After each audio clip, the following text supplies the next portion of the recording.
नमस्कार दोस्तों, मैं डॉक्टर मनीषा दुबे मेरे यूट्यूब चैनल में आप सभी का बहुत बहुत स्वागत करती हूँ। तो चलिए फ्रेंड्स, आज हम जानेंगे role of constitution in homeopathy. Means constitution का होम्योपैथी में क्या इंपॉर्टेंस है, क्या रोल प्ले करती है। ठीक है, तो इसके बारे में अपन डिटेल में जानेंगे। मेरे पास कई स्टूडेंट के मैसेज आए हैं कि मैम AIA PGT 2022 के क्वेश्चन पेपर को सॉल्व कराइए करके, लेकिन मेरे पास अभी क्वेश्चन पेपर अवेलेबल नहीं है। जैसे ही मुझे क्वेश्चन पेपर मिलेगा मैं उसके ज़रूर आप लोग को सॉल्व करा के वीडियो बनाऊंगी फ्रेंड्स। तो आज के अपन टॉपिक देखते हैं कॉन्स्टिट्यूशन इन होम्योपैथी। कॉन्स्टिट्यूशन का होम्योपैथी में क्या रोल है, क्या इंपॉर्टेंस है, क्योंकि ये टॉपिक ही बहुत इंपॉर्टेंट है फ्रेंड्स, तो इसको जानना आप लोग के लिए बहुत ज़रूरी है। तो मेरे साथ वीडियो के एंड तक ज़रूर बनी रहिए। तो चलिए देरी ना करते हुए आज का वीडियो हम स्टार्ट करते हैं।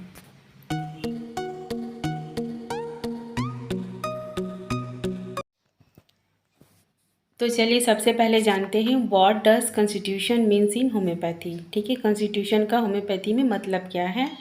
The body constitution concept state that every individual has his or her unique body which react in specific way to environmental influences, therefore an essential factor to prevent a disease, influence health and balance your body। ठीक है, every individual की अपनी एक unique body होती है, physical, mental and emotional तीनों हर एक patient में अलग अलग होता है फ्रेंड्स।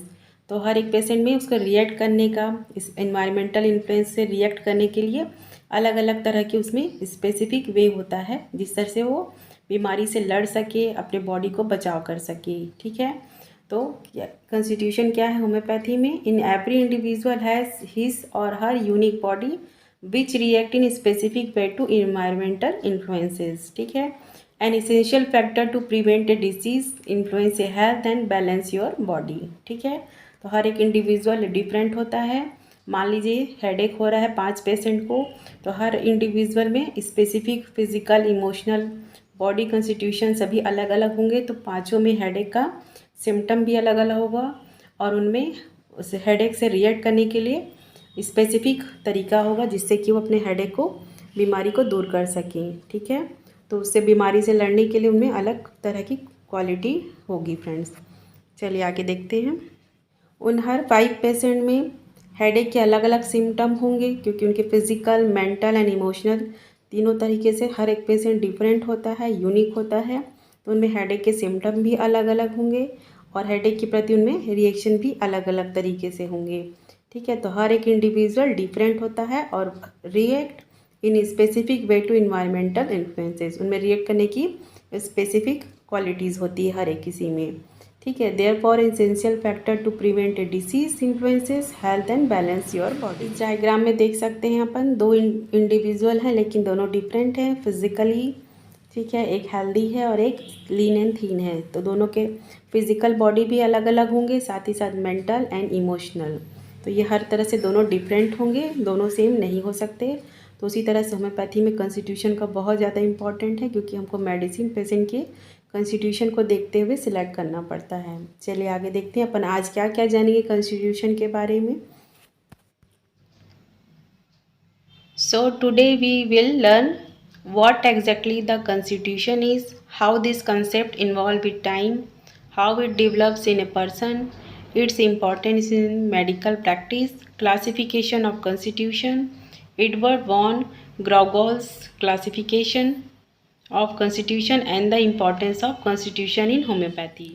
ठीक है फ्रेंड्स, तो ये सारे टॉपिक आज अपन कवर करेंगे। What exactly the constitution is, how this concept involve with time, how it develop in a person, it's importance in medical practice, classification of constitution.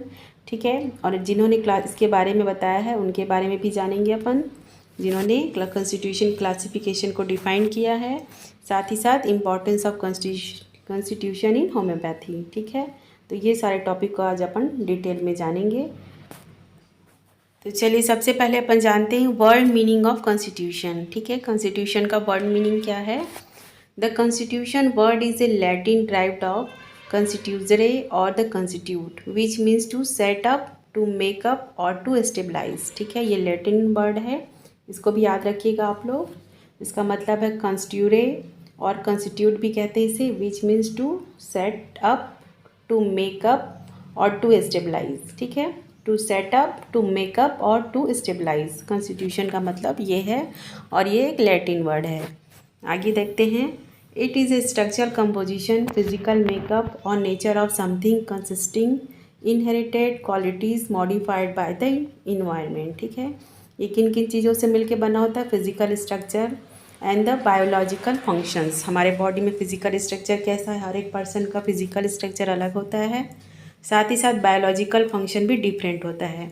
जैसे किसी को कोई चीज़ डाइजेस्ट ईजिली हो जाता है, किसी को डाइजेस्ट ईजिली नहीं होता है, किसी चीज़ के लिए बहुत ज़्यादा सेंसिटिव रहता है, किसी को कोई फ़र्क नहीं पड़ता है, ठीक है। तो हर एक पर्सन का, इंडिविजुअल का बायोलॉजिकल फंक्शन अलग होता है। किसी को कॉन्स्टिपेशन की प्रॉब्लम है, किसी को डायरिया जल्दी होता है, ठीक है। तो ये सभी का अलग अलग होता है।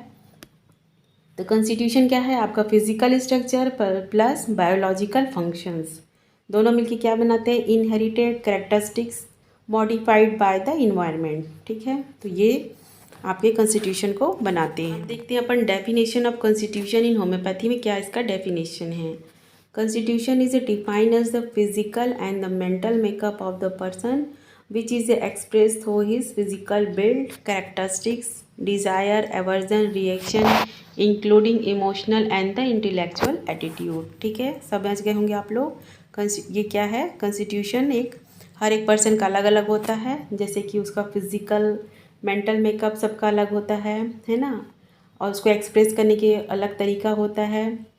साथ ही साथ फिजिकल बिल्ड, कैरेक्टरिस्टिक्स, डिज़ायर सबके डिफरेंट होते हैं, वर्जन डिफरेंट होते हैं, reaction including the emotional and intellectual attributes, ठीक है। तो ये सभी हर एक इंडिविजुअल में डिफरेंट होते हैं। तो क्या कैसे है? Constitution is defined as the physical and the mental makeup of a person which is expressed through his physical build, characteristic, desire, aversions, reaction including emotional and the intellectual attributes, ठीक है। Stuart Close define a constitution, ठीक है। ये question कई बार exam में पूछा गया है, ये डिटेल में दे दिया रहता है। और किसने कहा था कॉन्स्टिट्यूशन के बारे में? ये कई बार एग्जाम में पूछा गया है। तो ये किसने कहा था? स्टुअर्ट क्लॉज ने। तो चलिए इनके बारे में जानते हैं क्या कहा था इन्हें। Constitution is the aggregate of hereditary characteristics influenced more or less by the environment which determine the individual reaction successful or unsuccessful to the stress of environment, ठीक है। क्या है? Constitution is the aggregate of heredity characteristic, जो कि हमको अपनी family से, heredity से मिलता है। Influence more or less by the environment के द्वारा इन्फ्लुएंस हो जाते हैं। Which determine the individual reaction successful or unsuccessful to the stress of environment, ठीक है। क्या है ये? एग्रीगेट ऑफ हेरिडिटी कैरेक्टरिस्टिक, जो कि हमको अपने पीढ़ी दर पीढ़ी से हमको मिलते चली आती है अपने पूर्वजों से, ठीक है, 1 बाई 1। और साथ ही साथ इन्फ्लुएंस किससे होती है? इन्वायरमेंटल फैक्टर्स से, ठीक है। साथ ही साथ उसमें चेंजेस भी आने लगते हैं कई बार। उसके साथ साथ आपके सिम्टम चेंजेस होने लगते हैं, कई बार बढ़ने लगते हैं, कई बार घटने लगते हैं। और इस तरह से आपको वो डिटरमाइन करता है हर एक इंडिविजुअल को रिएक्शन, ठीक है, हर चीज़ के प्रति उसके successful or unsuccessful stress of environment उसके ऊपर डिपेंड करता है कि हर एक पर्सन उस चीज़ के प्रति कितनी ज़्यादा प्रतिरोधक क्षमता अपनी बॉडी में डेवलप कर पाया है। तो ये इस तरह से मिल करके कॉन्स्टिट्यूशन को डेवलप करता है। डॉक्टर केंट का कहना क्या है? वाइटल फोर्स जो कि हमारी बॉडी में इंटरनली डीअरेंज हो जाती है, डिसऑर्डर हो जाता है, तो उसके बाद तो हमारे बॉडी में बाहर जो एक्सटर्नल हमको सिम्टम दिखाई देने लगते हैं फिजिकली, ठीक है, वो हम उसको अपन कॉन्स्टिट्यूशन कहेंगे, ठीक है। Following A disorder in the mainly vital force में यदि कोई डिसऑर्डर हो जाने की वजह से ये हमको बाहर दिखाई देने लगता है, ये एक्सटर्नल डिसऑर्डर है, ठीक है, जो कि हमको बाहर दिखाई देने लगता है। अकॉर्डिंग टू आयुर्वेदा क्या है, जिसे कि अपन दोष कहते हैं आयुर्वेदा के, ठीक है। अपन छोटा सा नॉलेज ले लेते हैं। आयुर्वेदा में भी इसे 3 तरह से जानते हैं अपन, वात, पित्त एंड कफ, ठीक है। आप लोग ये सभी सुने होंगे, वात, पित्त एंड कफ। तो होम्योपैथी में कॉन्स्टिट्यूशन अलग होता है, आयुर्वेदिक में इसे वात, पित्त एंड कफ कहा जाता है, ठीक है। जिसे कि वात है wind, kapha water and the pitta bile, ठीक है। विंड वात क्या है? विंड है, हवा, कपा यानी वाटर एंड द पित्था यानी बाइल, ठीक है। उसी तरह देखते हैं अपन हिपोक्रेट्स ने क्या कहा था। In his nature medicatrix says that each and every individual his nature that can not be change, ठीक है। The classified in the constitution into two types के होते हैं कॉन्स्टिट्यूशन हिपोक्रेट्स के according, short and thick and long and thin. ठीक है, next देखते हैं अपन एरिस्टोटल ने क्या कहा था। Was the first person in history who grouped individual under the different headings. चलिए अब अपन देखते हैं डॉक्टर हैनीमन ने क्या कहा था। Who is the founder of homeopathy, classified human constitution into 3 groups में बांटा था हमने, सोरिक, साइकोटिक एंड सिफिलिटिक। ठीक है, ये तो सभी आप लोग जानते हैं। ह्यूमन कॉन्स्टिट्यूशन को 3 ग्रुप्स में बांटा था, सोरिक, साइकोटिक एंड सिफिलिटिक।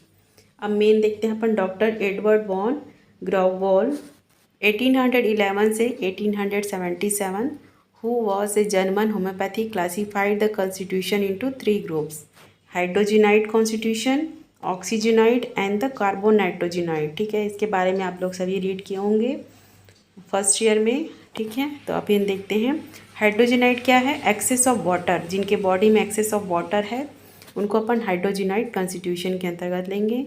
नेक्स्ट है oxygenoid, excess of oxygen. Next है carbonitrogenoid, excess of carbon and nitrogen in tissue and blood. चलिए नेक्स्ट टॉपिक देखते हैं, discussion on constitution. Before we go through the classification we need to understand how the constitution develops. ठीक है, constitution कैसे develop हुआ था, चलिए इसके बारे में जानते हैं अपन। तो सबसे पहला क्या है फ्रेंड्स, इसमें इंडोजिनस फैक्टर। ठीक है, कॉन्स्टिट्यूशन कहाँ से डेवलप हुआ हमारी बॉडी में, देखते हैं अपन। We receive a few characters from our parents, which are known as genetic characters. This is why we resemble like our father और mother. ठीक है, हमको जेनेटिक से मिलते हैं हमारे कुछ कैरेक्टर, हमारे फादर से, मदर से एंड ग्रैंड पेरेंट्स से।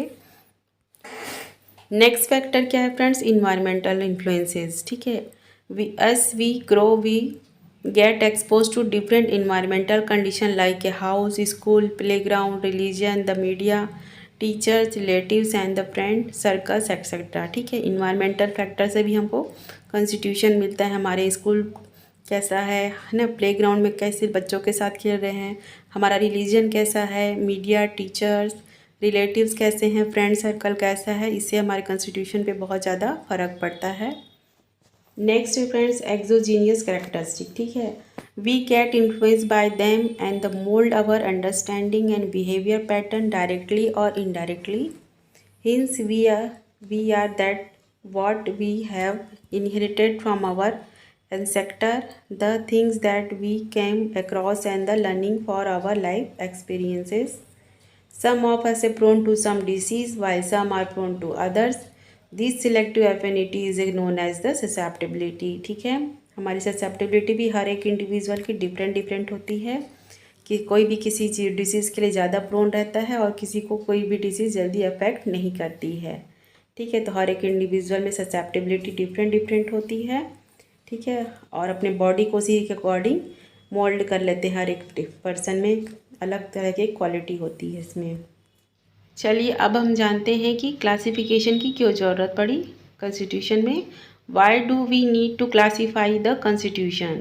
The study of Constitution can be compared with the physiognomy, which is an art of judging the character of something by their general appearances, face, physique, etc. But diagnosis of a person, Constitution is deeper than just physiognomy.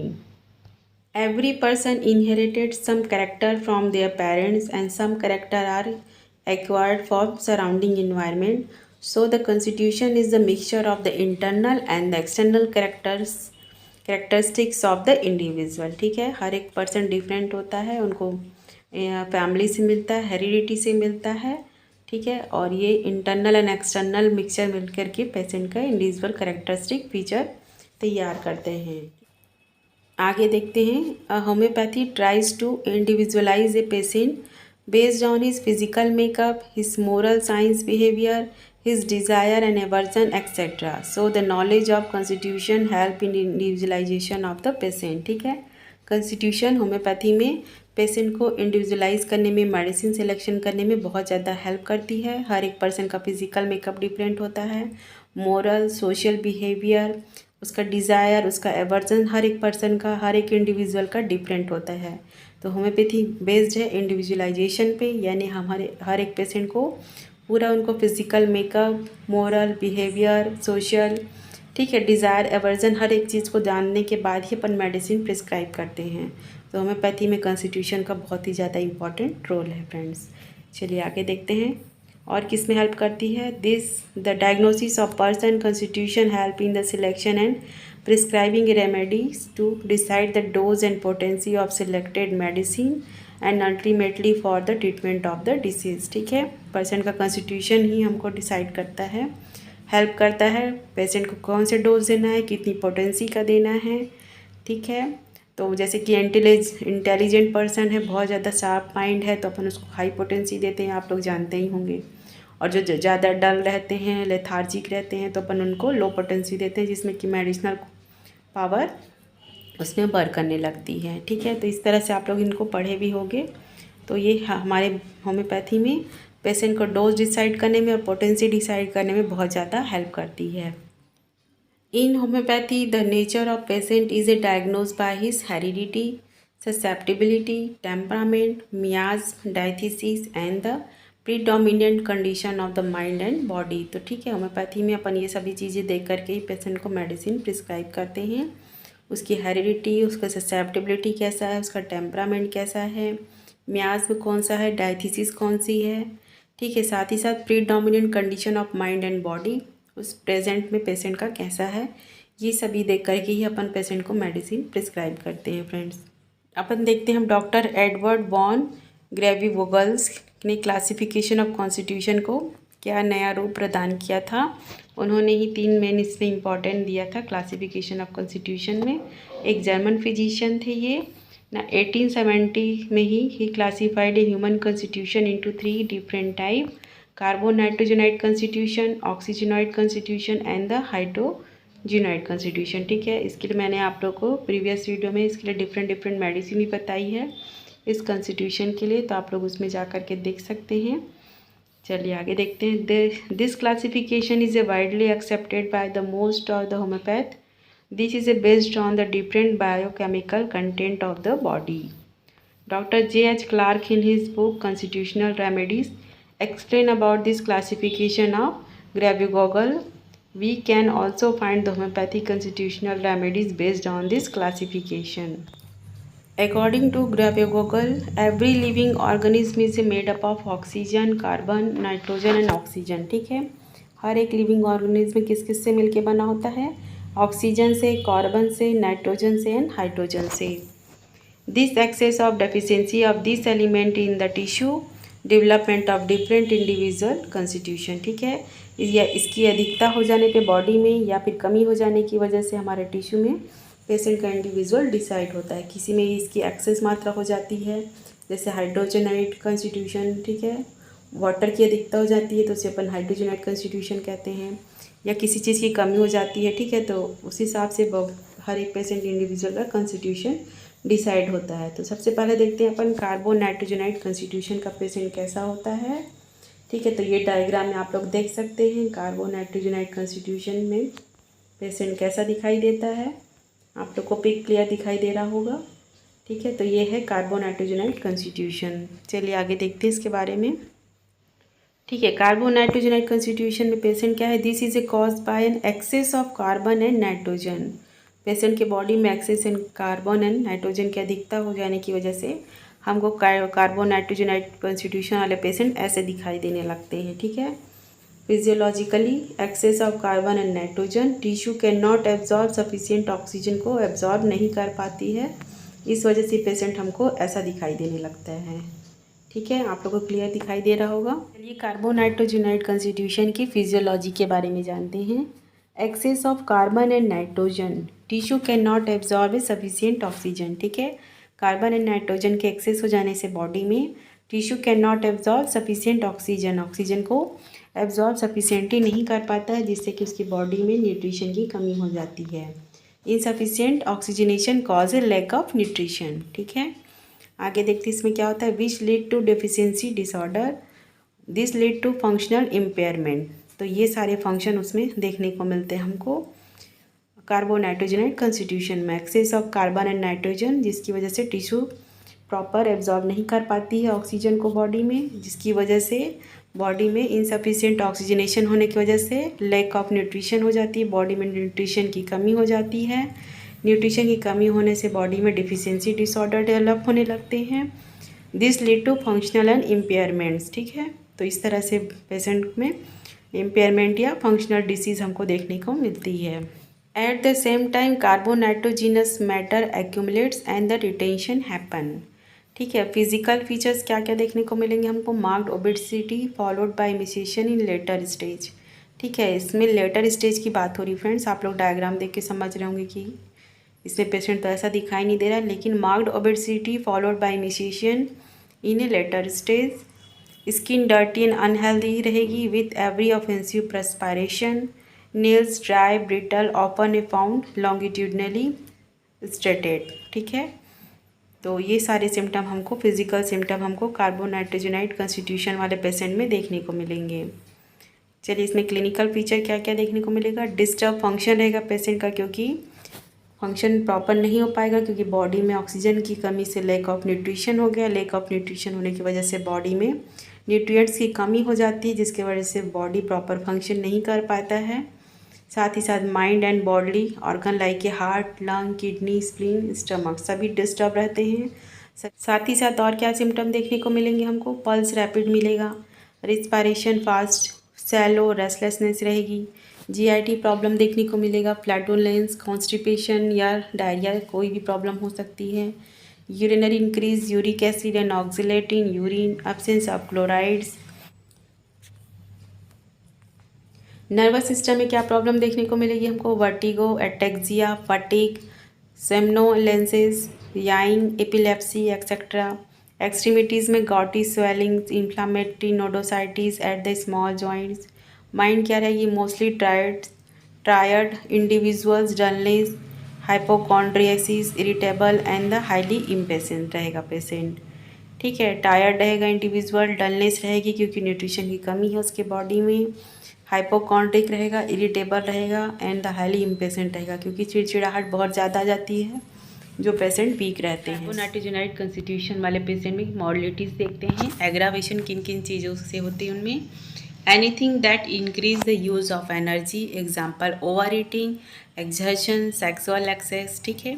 इसकी वजह से उन्हें कार्बोनाइट्रोजनाइड constitution वाली medicine कौन कौन सी है, arsenic album, calcarea phos, natrum mur, lycopodium, और भी बहुत सारी मेडिसिन हैं जिनमें कि हमको ये सारे सिम्टम ज़्यादा देखने को मिलते हैं और उनको एग्रावेशन की प्रॉब्लम हो जाती है। जैसे कि अपन ने आर्सेनिक में जानते हैं ओवर ईटिंग की वजह से उसमें स्टमक में प्रॉब्लम देखने को मिलती है, एक्सर्शन से, ठीक है, सेक्सुअल एक्सेस से, everything which increase albuminoids and the hydrocarbon से, everything which increase the alkalinity and the decrease the acidity in the body, ठीक है। बॉडी में एल्कनाइन की इंक्रीज हो जाने से एंड एसिडिटी डिक्रीज हो जाने से उन्हें मॉडलिटीज़ देखने को मिलती है। मॉडरेशन किससे मिलता है, कार्बोनाइट्रोजनाइड कंस्टिट्यूशन वाले पेशेंट को रेस्ट से, हैविंग सफिशिएंट स्लीप से एंड द बैलेंस डाइट से। तो वो कौन कौन सी मेडिसिन है जिनमें कार्बोनाइट्रोजनाइड कंस्टिट्यूशन देखने को मिलता है, arsenic album, calcarea phos, carbo veg, hepar sulph, iodum, lycopodium,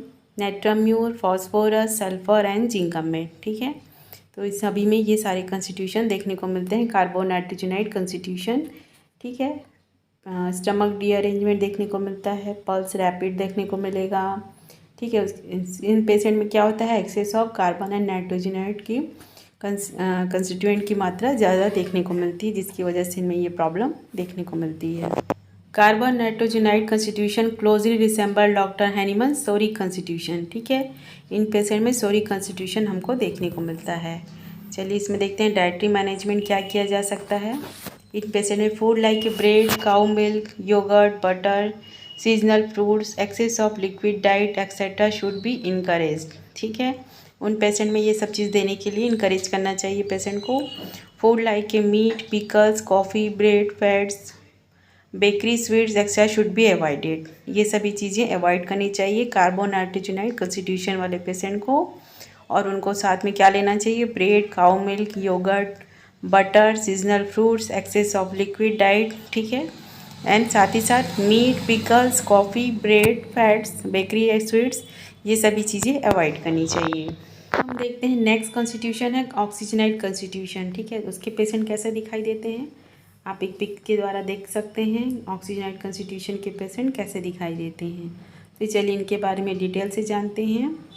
ऑक्सीजनाइड constitution वाले पेशेंट में पैथोफिजियोलॉजी कैसी रहती है। The excess of oxygen exaggerated the breakdown of hydrocarbons, nitrogenoid substance and the albumin compound in tissue and bones. This rapid and incomplete breakdown disturb the process of assimilation and the growth. ठीक है, ये क्या होता है, body में excess of oxygen क्या करती है, exaggerate the breakdown of hydrocarbons, nitrogenoid substance and albumin compound in tissue and bones. ठीक है, ब्रेकडाउन करने लगती है एकदम rapidly, exaggerate the breakdown of hydrocarbons, nitrogenoid substance and the albumin compound को, जिससे क्या होता है, this rapid incomplete breakdown disturb the process of assimilation and growth. ठीक है, रैपिड एंड इनकम्प्लीट ब्रेकडाउन हो जाने की वजह से एसिमुलेशन प्रोसेस एंड ग्रोथ में डिस्टर्ब हो जाती है।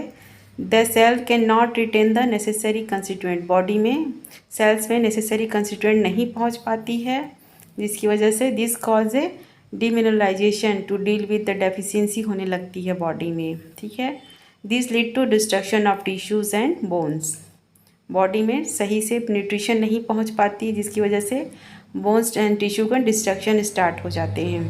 साथ ही साथ हमको और क्या देखने को मिलता है, diminish resistance to toxin and poisons के प्रति हमारे बॉडी में रेजिस्टेंस कम होने लगती है। ठीक है, तो ये सारे इसमें पैथोफिजियोलॉजी हमको देखने को मिलता है ऑक्सीजनाइड कॉन्स्टिट्यूशन वाले पेशेंट में।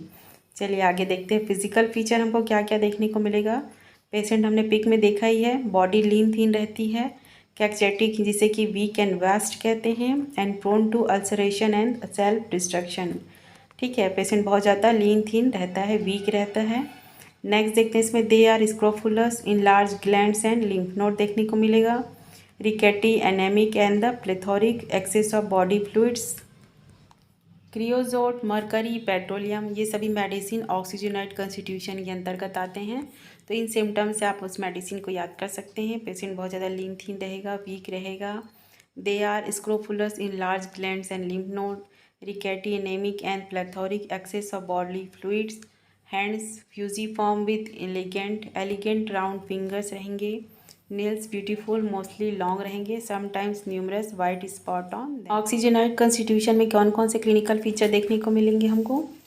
पेशेंट क्या रहेगा, nervous individual with increase mental and physical activity.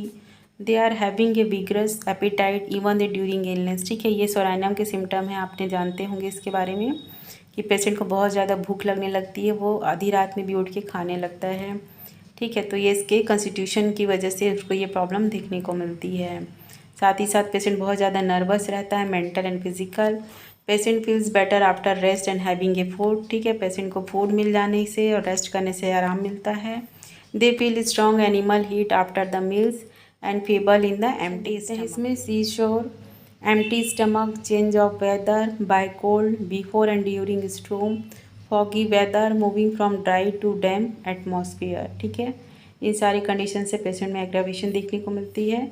Ambulation किससे, by taking a food, by rest in rains, cold weather and the snowfall से पेशेंट को रिलीफ मिलता है। ठीक है, इसमें कौन कौन सी मेडिसिन आती हैं ऑक्सीजनाइड कॉन्स्टिट्यूशन में, काली आयोड, क्रियोजोट, मरकरी, पेट्रोलियम। ठीक है, तो ये सभी मेडिसिन हैं ऑक्सीजनाइड कॉन्स्टिट्यूशन में। Oxygenoid constitution is closely resemble to the doctor Hahnemann के हिसाब से सिफिलिटिक कॉन्स्टिट्यूशन के होते हैं।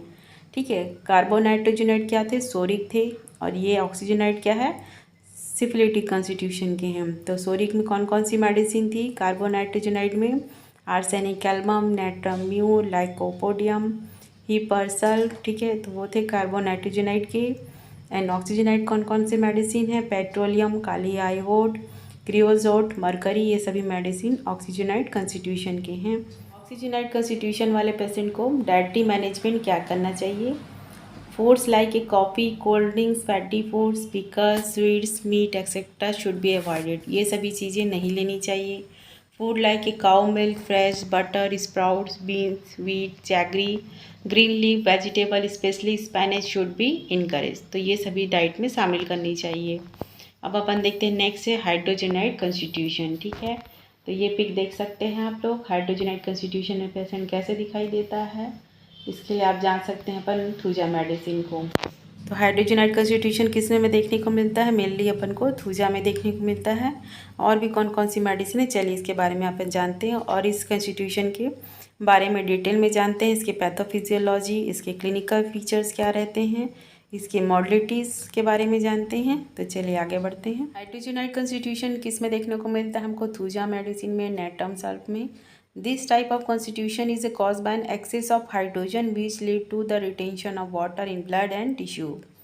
ठीक है, एक्सेस ऑफ हाइड्रोजन की वजह से हमारे बॉडी में वाटर का रिटेंशन हो जाता है, हमारे ब्लड में, हमारे टिश्यूज़ में। तो चलिए इसके पैथोफिजियोलॉजी के बारे में जानते हैं। इसकी पैथोफिजियोलॉजी देखते हैं। More sodium ion are reabsorb by the cell membrane and hydrogen ions are expelled into the infiltrate. ठीक है, these hydrogen ions get combined with the bicarbonate ion and form a carbonic acid, and in this condition persists blood become a acidic। ठीक है, इसकी वजह से blood acidic हो जाती है हमारे बॉडी में। ठीक है, more sodium ion reabsorb by cell membrane के द्वारा रीअब्सॉर्ब हो जाती है, लेकिन hydrogen ion expelled into the filtrate. And ये हाइड्रोजन आयन क्या करते हैं, कंबाइन करते हैं बाइकार्बोनेट आयन से एंड फॉर्म में कार्बोनिक एसिड फॉर्म करते हैं, जिसकी वजह से क्या होता है, हमारे बॉडी में persist the blood become acidic, जिसकी वजह से हमारी ब्लड है वो एसिडिक हो जाती है और उसकी वजह से हमको प्रॉब्लम देखने को मिलती है। फिजिकल फीचर देखते हैं। पेशेंट कैसा रहता है, ओबेस रहता है, round, short limbed and swollen body appearances, hands oedematous, cold and humid, and skin कैसी रहती है, clammy, wet from sweating. Clinical feature क्या देखने को मिलता है हमको, slow intake of nutrients, puffiness and retention of water in the body tissue, symptom get aggravated by everything which can increase the water molecules in the body. Example bathing, eating and sea food से patient में हमको aggravation देखने को मिलता है। The symptoms of periodicity and the paroxysmal course, patient is easily prone to oedema and anasarca, जिसे कि अपन general swelling भी कहते हैं। इम्पेयर रीनल फंक्शन देखने को मिलेगा। Complain having a benign type of tissue growth, patient is a indolent, apathetic, indifferent, lack of concern, fatigue and slow, patient looks like having a no life, nervous affection aggravated by electric disturbances. तो ये सारे symptom हमको हाइड्रोजनाइट constitution वाले patient में देखने को मिलेगा। इससे मॉडलिटीज़ में एग्रावेशन देखते हैं। पेशेंट को एग्रावेशन किन किन चीज़ों से होता है, बाथिंग से, eating seafood, eating the vegetable which grow near the water or having a high content of water, cold and damp weather and rain से एग्रावेशन देखने को मिलेगा। Everything which decrease the alkalinity and increase the acidity in the body, वैसी चीज़ें जो कि body में alkaline को कम कर देती हो और एसिडिटी को बढ़ा देती हो, ऐसी चीज़ों से भी पेशेंट में एग्रावेशन देखने को मिलता है। अब एम्यूलरेशन देखते हैं किससे मिलता है पेशेंट को, इन ओपन एयर, वार्म से, मूवमेंट से, exposure to dry atmosphere etcetera, इन सभी से उन पेशेंट में रिलीफ देखने को मिलता है। चलिए जानते हैं कौन कौन सी मेडिसिन होम्योपैथी में जो हाइड्रोजनाइट कंस्टिट्यूशन के लिए मेन पाई जाती हैं। इनमें नेटम सल्फ, थूजा, पल्सेटिला, ठीक है, और हैनीमन ने इसे साइकोटिक कंस्टिट्यूशन कहा है। ठीक है, कार्बोनाइट्रोजनाइट सोरिक है एंड ऑक्सीजनाइट है सिफिलिटिक एंड द हाइड्रोजनाइट कंस्टिट्यूशन वाले हैं साइकोटिक कंस्टिट्यूशन। ठीक है, तो आप लोग को तीनों कंस्टिट्यूशन अच्छे से समझ में आ गए होंगे, होप करती हूँ। तो आज का वीडियो यहीं पर एंड करती हूँ फ्रेंड्स। होप करती हूँ आज का टॉपिक आप लोग को अच्छे से समझ में आ गया होगा। तीनों कंस्टिट्यूशन के बारे में हमने आज डिटेल में जाना है, तीनों के पैथोफिजियोलॉजी के बारे में, क्लिनिकल फीचर, तीनों में मॉडलिटीज़ कैसी रहती हैं, क्या क्या सिम्टम देखने को मिलते हैं। ठीक है, तो अपन जान लिए हैं सभी के बारे में। तो होप करती हूँ आप लोगों को क्लियर हो गया होगा। अगर कोई भी डाउट हो तो कमेंट बॉक्स में ज़रूर बताइएगा फ्रेंड्स। मिलते हैं नेक्स्ट वीडियो में, तब तक अपना ख्याल रखिए, take care, thank you. And next exam के लिए आप लोग प्रिपरेशन अपनी जारी रखिएगा।